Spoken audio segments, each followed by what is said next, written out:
Ba artis, aksi Jan Etes ikut pawai ogoh-ogoh.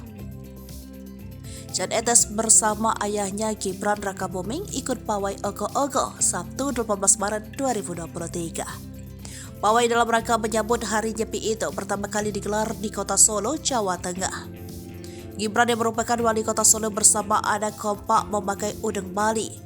Pawai ini merupakan tradisi membawa boneka atau patung beraneka rupa yang menjadi simbol unsur negatif sifat buruk dari kejahatan yang ada di sekeliling.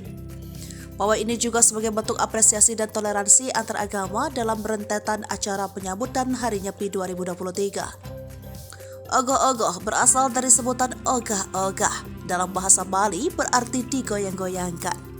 Sesungguhnya, ogoh-ogoh tidak memiliki hubungan langsung dengan upacara Hari Raya Nyepi.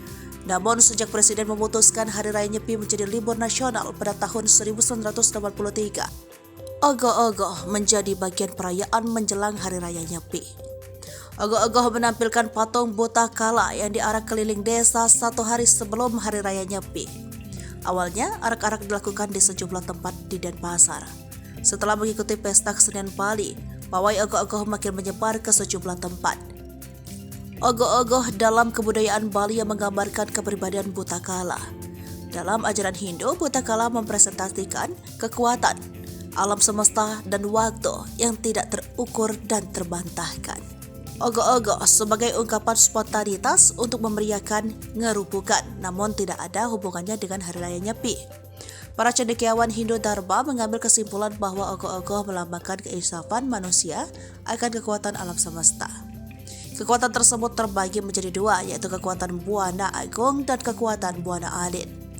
Saat itu, pawai ogoh-ogoh di Solo, Gibran dan Jan Etes terlihat mengikuti parade dari awal hingga akhir di Jalan Jenderal Sudirman, kawasan Balai Kota Solo, Jawa Tengah bersama para peserta pawai lainnya. Tampak Gibran dan Jan Etes kompak mengenakan ikat kepala digunakan oleh masyarakat Bali khususnya laki-laki. Kemudian pakai baju putih dan kamen khas Bali. Selama mengikuti pawai ini, Gibran dan Etes terlihat sumringah dan menyapa para warga yang melihat rangkaian iring-iringan itu. Jan Etes mengungkapkan pengalaman mengikuti pawai ogoh-ogoh. Bagi Jan Etes, hal itu menyenangkan. Anak dari Gibran dengan Selvi Ananda itu mengaku pengalaman memakai atribut dan baju khas Bali bukan pertama kali ia rasakan.